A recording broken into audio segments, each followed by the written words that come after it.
Alright, Carla, nakita natin kung gaano kaganda yung bayan ng Iban. Nakita rin natin yung food and then yung tourism spots dyan. No? Yung church, tsaka isa na naman yung lugar na pwede natin puntahan ngayong Christmas break. Yes, that's right. Siyempre, paparating na yung bakasyon ng mga students. Sana ma-inspire kayo na pumunta dyan. Alright, so at this point naman, Carla, no, siyempre alam naman natin na sobrang tindi ng support ng international community, especially sa lahat ng mga nasalanta ng bagyong Yolanda. Kaya ngayong umaga ay patuloy nating pag-uusapan yan at makakasama natin na ilan sa kanila. So let's all welcome from the Canadian Army, Major Gerry Shellington and Lieutenant Colonel Darwin Ziprick. Good morning, sir. Good morning. Good morning. Glad to be here. Alright, so sir, since when did the Canadian Army start their operations here in the Philippines? We first arrived on the 13th of November and we started our operations on Panay Island on the 16th of November. Aside from Panay, what other places have you been to? Are you also helping out in other areas as well? We're focusing our efforts on Panay Island in the northeast corner of Capiz Province and Iloilo Province, but all throughout Panay Island. Okay, so what kind of assistance, Sir Gerry, have you been giving out to the victims there in Visayas? Well, primarily we're focused on three areas, and we're doing a lot of it as our stats will prove out. But we do basic medical care and engineering support, such as clearing roads, helping with power lines, and we're actually doing a lot of generator repair. Technicians with us, and then we do water purification. We've done a lot of water in the last couple of weeks with our reverse osmosis water purification unit. So if you hear the term ROPU, that means it's clean water. Okay, and how does this work? You brought it in. What do you call it? The ROPU. Yes. You brought it in with you. And yeah, okay. So so far, like, can you give us an update on how Panay is doing right now?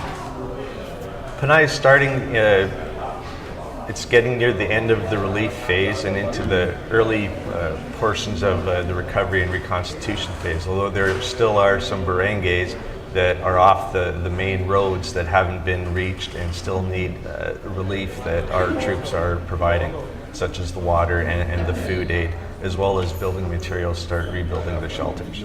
Okay, so how was it like during the start of the initial phase of the aftermath in Panay when you guys started to go there?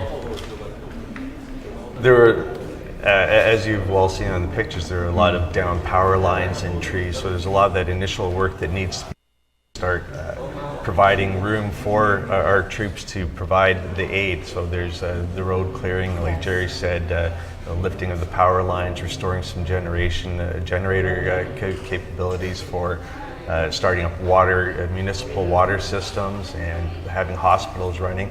And then you start spreading out into the areas that are most need the assistance.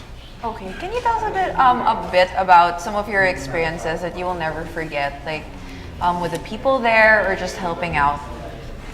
What are some of the memorable stories? Well, one of the most memorable ones I had was we were having some meetings in Cebu and going to Ormoc, and when we landed in Ormoc, there was a little girl who needed urgent medical care. And these are simple things that you normally wouldn't expect would cause serious injuries, such as a 6-inch cut on her foot. But since the hospitals were running out of penicillin or antibiotics to treat these injuries, they're getting infected. If she didn't have medical attention promptly, she was going to have her foot amputated. So we were able to bring her to and she got the medical attention she needed, and therefore saving the amputation from something small like a cut. Yes. Okay. All right, so Major Gerry, how long do you plan to keep up these operations? Well, we have doctrinally we have a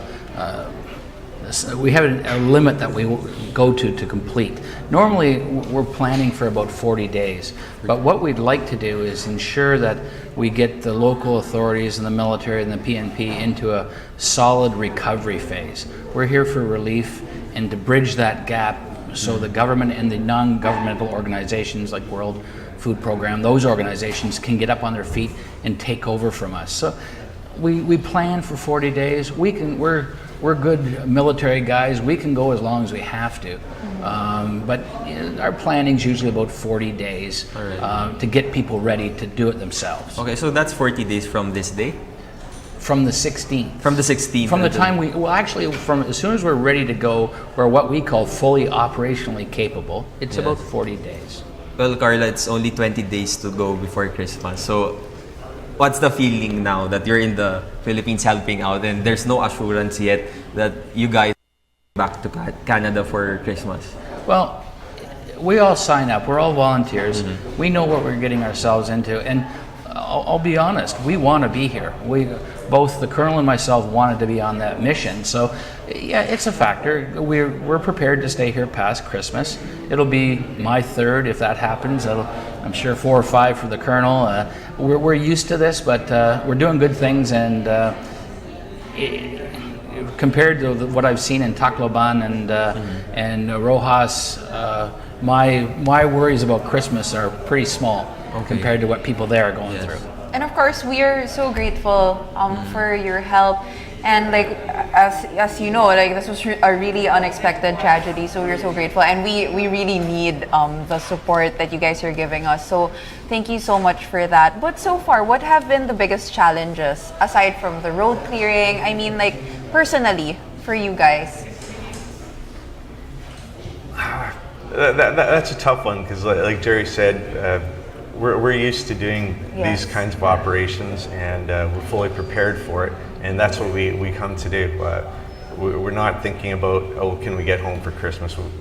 No one wants to leave so they could be home for Christmas while there still is work to be done. We're ready to provide that interim support until the Philippine government and the international NGOs can start meeting the needs and the continued support for the Philippine people.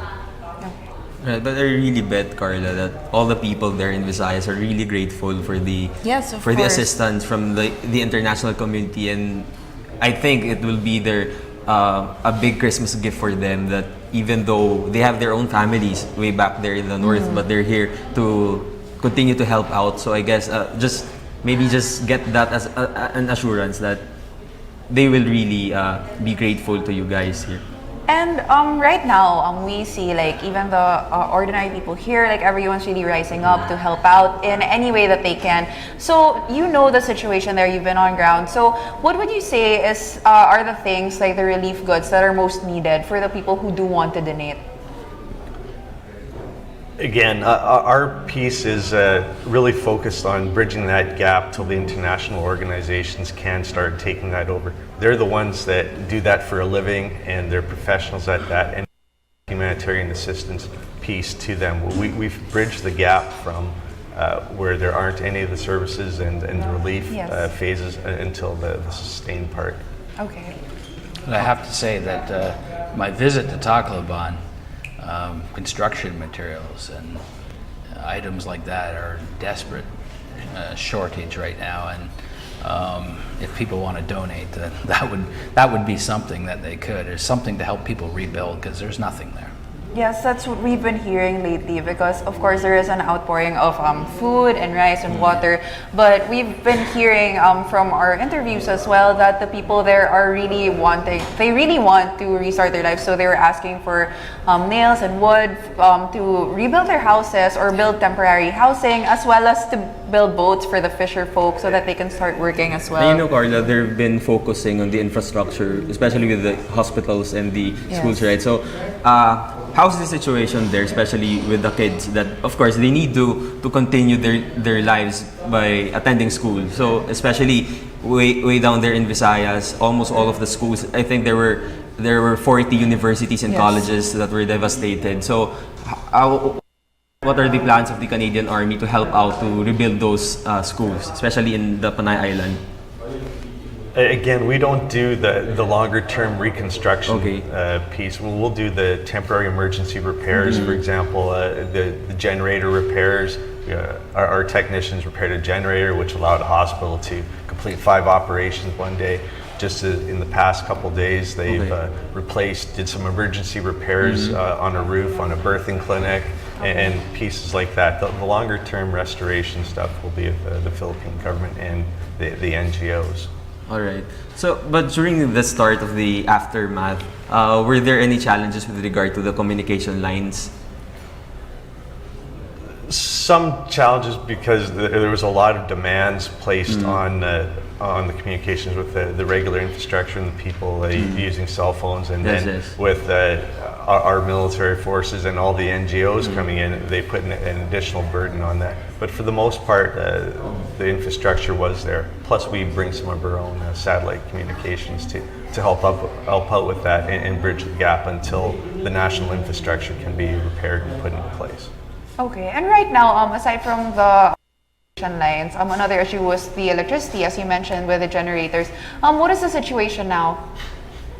Is there... Well, generally in Rojas, it's coming back to normal, and electricity is being restored in Rojas itself. But from what we're being told by our troops on the ground, that it's got to spread out some more, and you get out into the further baranggays, it's sporadic, but it's coming back. It's getting stable and to the point where the Philippine national government and authorities can take this on and repair it.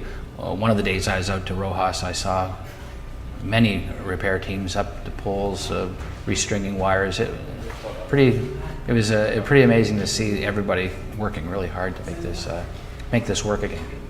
Okay, All right, so before we end, Carla, do you have any last message to your family, of course, first to your family in Canada?